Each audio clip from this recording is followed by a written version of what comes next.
Well, welcome back to Chapter 2. Now we're in Section 5, multiplying integers. To multiply integers, I think you're going to find that the rules are easier to remember than when to add or subtract integers.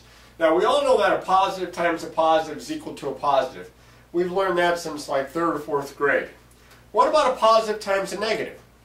Now, you may already remember what the rules are for multiplying a positive and a negative, and your teacher may have said, okay, a positive times a negative is this type of a number. But I don't know if the teacher went into any detail to explain why it turned out that way. So I'm going to show you a really quick example, and maybe this will help you to remember what a positive times a negative is. Now, multiplication is just repeated addition. If I have 4 times 3, this means the same thing as 3 plus 3 plus 3 plus 3. It's just 4 terms of 3 that are being added together. So what if we have, let's say, 4 times negative 3? Well, this should be negative 3 plus negative 3 plus negative 3 plus negative 3. So you can see here that if you're adding up all these negative numbers, when you add negatives, you get a negative. This is going to be negative 12. And as you probably already knew, a positive times a negative is negative. And it doesn't matter which one is bigger looking like it does when you're adding. Because sometimes when you're adding a positive and a negative, your answer is positive, sometimes it's negative. It is always going to be negative when you're multiplying two numbers, one which is positive and one which is negative. It's always negative. Maybe this will help you to remember that. Now you say, well, what about multiplying a negative and a negative? Okay, a negative times a negative. Well, there is no nice way that I could show you with repeated addition, but there certainly is a pattern that you can use to know what a negative times a negative is. Now what I'm going to do is over here on the side, I'm going to write down a pattern of numbers that are being multiplied. I'm going to have, let's say, negative 3 times 4, negative 3 times 3, negative 3 times 2, negative 3 times 1, negative 3 times 0, negative 3 times negative 1. Okay? As you can see, the first factor is the same number every time. I just picked negative 3. I needed a negative number. But notice that the second factor, they're getting smaller each time by 1. Let's see what kind of a pattern this gives us. Negative 3 times 4 is negative 12. Negative 3 times 3 is negative 9. This is what we were just talking about. That a positive and a negative gives us a negative when multiplying. Negative 3 times 2 is negative 6. Negative 3 times 1 is negative 3. Negative 3 times 0, of course, is 0. Now notice the pattern of numbers. These numbers are getting bigger each time by 3. Well, if that pattern continues, if this gets bigger by 3, that would give me a positive 3. And you got it. A negative times a negative is a positive. We've heard the expression that 2 wrongs don't make a right. Well, when you're multiplying, 2 negatives make a positive. So what I'm going to do is I'm going to clear some of this out. We're going to do some examples, and then we'll do some algebraic twist to this. But I got to clear this out here first. Give me just a second. Well, here we go. Now I've got all sorts of examples here. Now remember, when we're multiplying, the rules are a little different than the rules for addition. Some of them are the same, but they're not all the same. When we're multiplying, this is probably the easiest way to remember. Multiplying two numbers, same sign, positive. Positive times positive is positive. Negative times negative is positive. Different signs, negative. Now again, this is just for two numbers. So we'll look over here, and I have different signs. I have a positive 4 times a negative 5. My answer is negative. And it doesn't matter which one's bigger. And I'm going to get a negative 20. Over here, I have a negative times a positive. I have a negative 2 times a positive 7. Again, different signs, negative. 2 times 7, 14. Over here, positive times negative is negative. Different signs. 15 times 3 is 45. And there are the answers to those three. They're all negatives because in each of the first 3 examples here, I am multiplying two numbers that have different signs.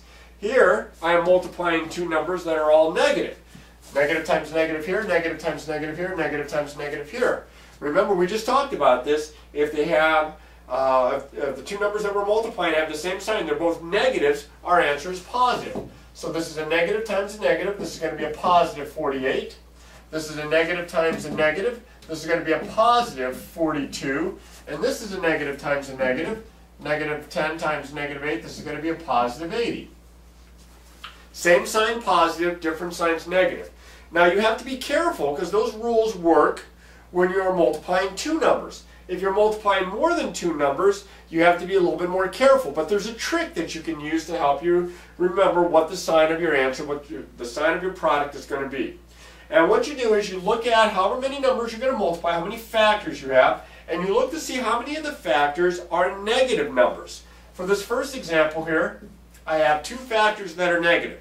If you have an even number of negative factors, your answer is going to be positive because that even number, they're going to pair up and negative times negative is positive.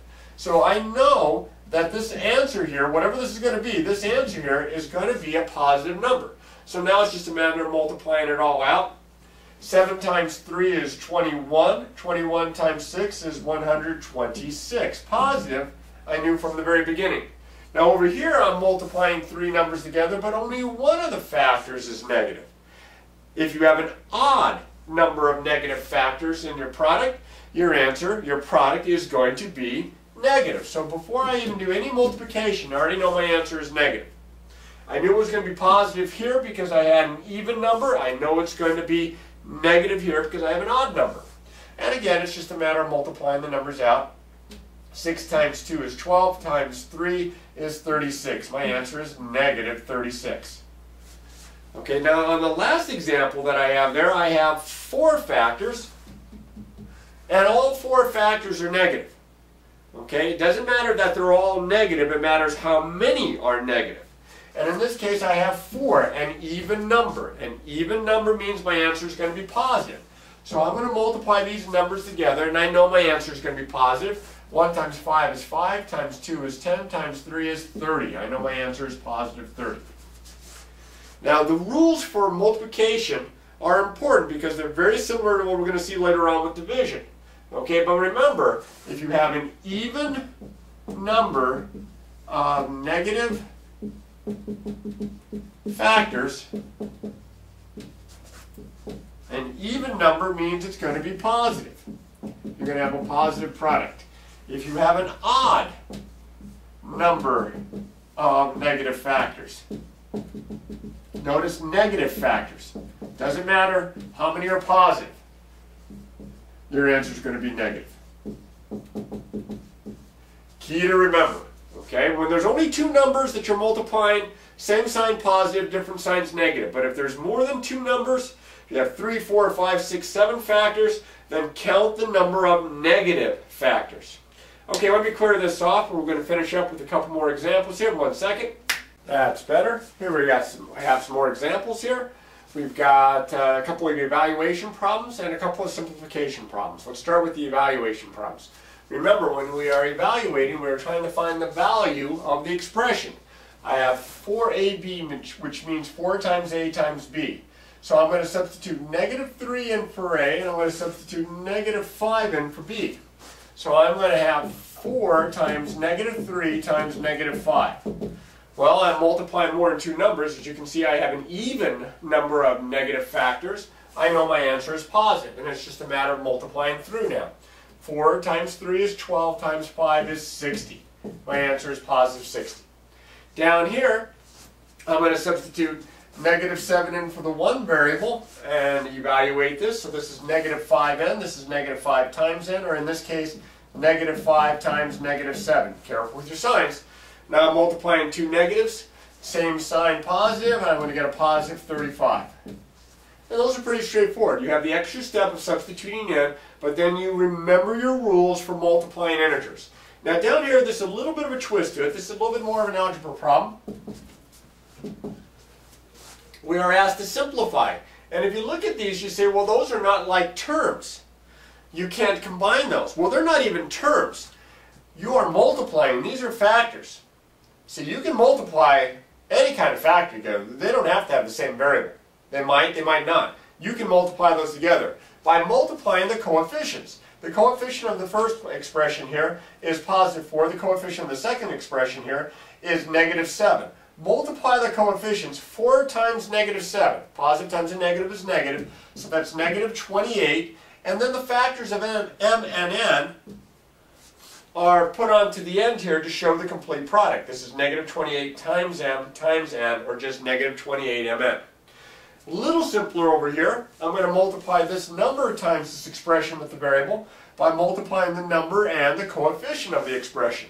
I have a positive times a negative, so I know that's going to be negative. 12 times 3 is 36, and I have a factor z that I'll tag on to the end there. All right, as with any assignment involving arithmetic and science, the more repetition the better. So remember, practice, practice, practice.